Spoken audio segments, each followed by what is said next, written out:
Hey guys, how's it going? Michael Troy here. Today we're looking at Badrock and Company #1 with Badrock and Pitt. Very cool comic from the 90s. Can't wait to show it to you. It seems like Pitt is slightly in the zeitgeist right now, so I thought it'd be a good time to revisit this. Some killer art by Todd Nauck. We all know him from Young Justice, and he's been doing some X-Men stuff, and he's just a terrific artist who started out under Rob Liefeld at Extreme Studios. So, inked by Dan Panosian, who also started out at Rob's studio, illustrating books like Prophet, and now he's like evolved his style. He's an amazing artist. You should check him out. So that is what we're looking at today. Can't wait to show it to you. Subscribe to my channel, hit like. I'm gonna cue the intro and I'll be right back. It's Troy TV. Comic book art critiques. Snarky, sarcastic ways. Levels and geeky gaze. 80s comics rule the day. Hurry up and turn that page. MichaelFitzTroytv. Alright, so here we go. Badrock and Company, September, $2.50 cover charge. Look at this awesome cover featuring Pitt and Badrock. So Badrock, Rob Liefeld creation from Youngblood, obviously sort of a Thing character, but different in the fact that he was more like a teen angst kind of personality or whatever. He was always touted as like the most popular member of Youngblood. And so he was given his own title, and it's a team-up title, much like The Thing's Marvel 2-in-1, which is cool. So it's fun. You're getting 2 for the price of 1. And like I said, this is illustrated by Todd Nauck, who was one of probably the bigger success stories of the people who Rob Liefeld discovered, although he did discover a lot of great artists, so I will give him credit for that. Pitt and Badrock, it's great to pair them together because they both seem sort of to be missing a nose, and Badrock has a screwed up mouth, so let's see where this takes us. The printing, of course, is gorgeous. The paper quality is terrific. Creator Rob Liefeld, writer and layouts Keith Giffen. Amazing that Keith Giffen would be doing this, hot off his popularity on titles like Lobo and Justice League. And Image was smart enough to use some industry veterans to sort of help out, be it art-wise or story-wise. And Keith Giffen is so great. I don't even know how to pronounce his name correctly. Just kidding. Keith Giffen is so awesome. I love that he does, in case you didn't know, he wrote Justice League with J.M. DeMatteis doing the script. And,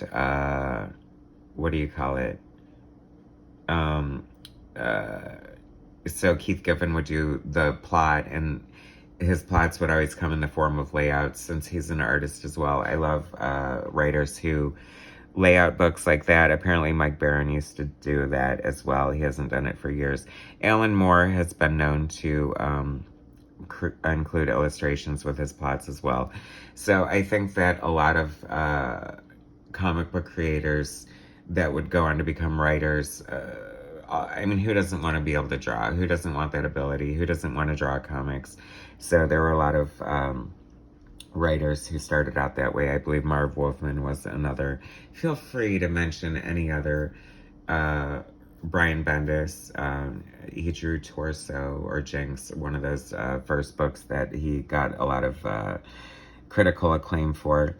Anyway, so like I was saying, feel free to comment if you know of any other writers who sort of started out as artists, or they are artists in their own right, or what have you.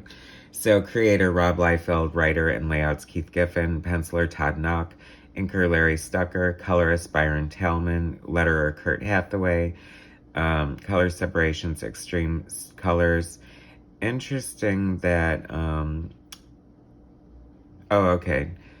Keith Giffen is doing the dialogue as well.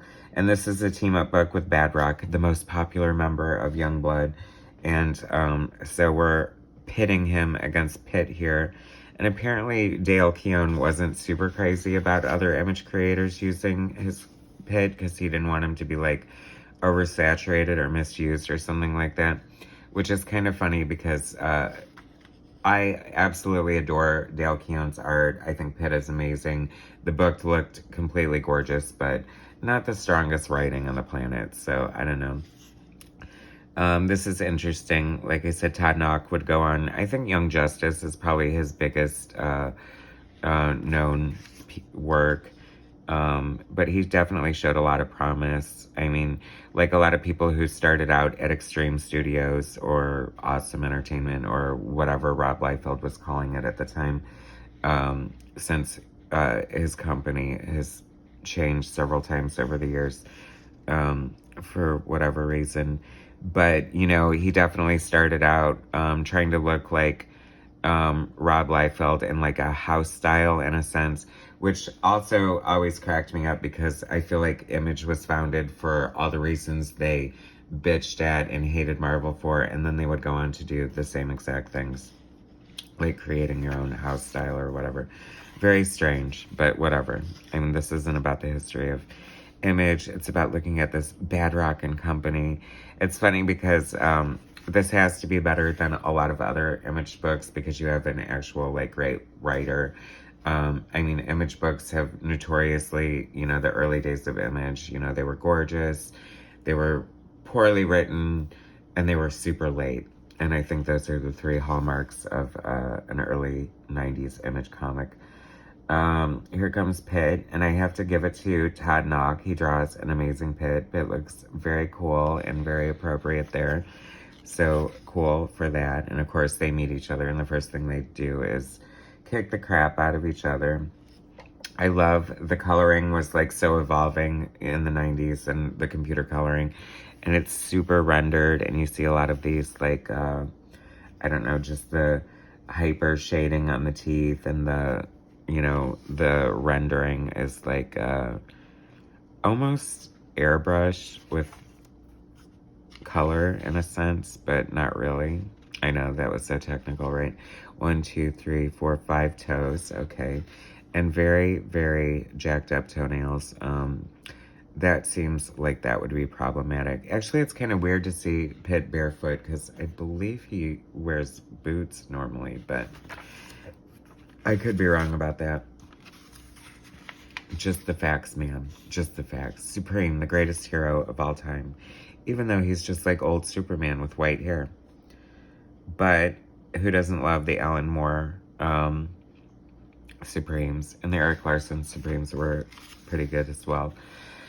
And I did like the Brian Murray illustrated Supreme. So I guess Supreme is good.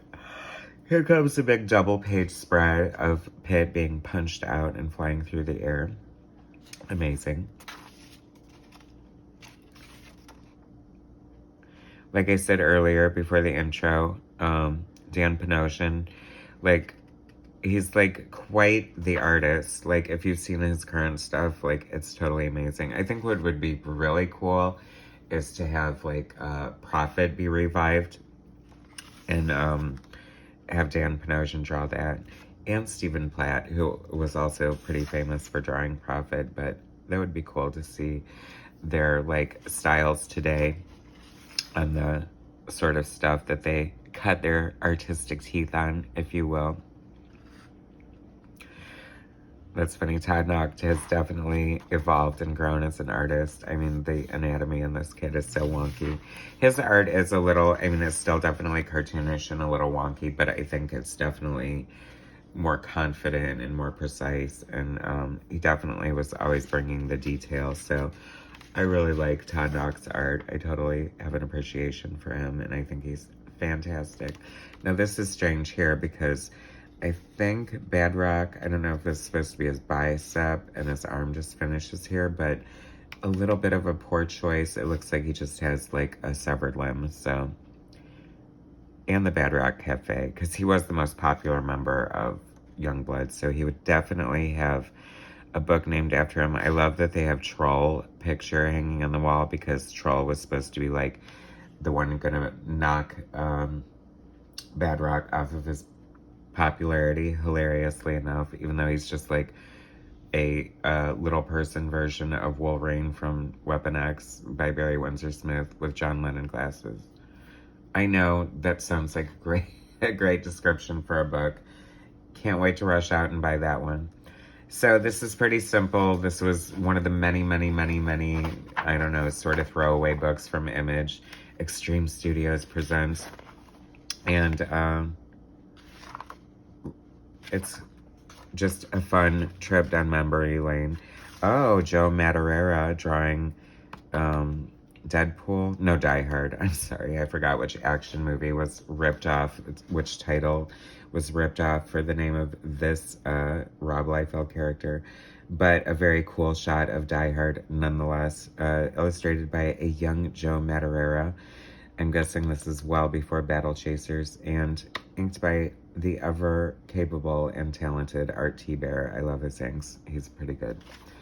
So that was that. Supreme Madness. You know, when you're 2 issues into a comic book publishing venture, you should definitely start doing major epic crossovers and events and stuff. Why not? It only took Marvel 30 years to get there.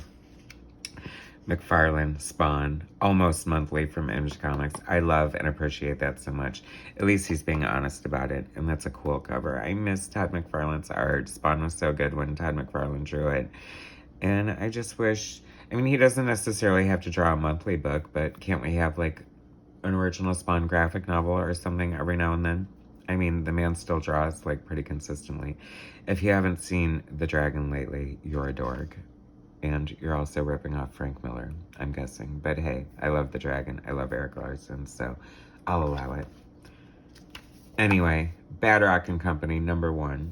Very cool book. If you see it in the dollar bin, totally worth picking up. Thanks for watching. I totally appreciate it. Please subscribe to my channel, hit like, share my content, and I'll bring you some more soon. Thanks, guys.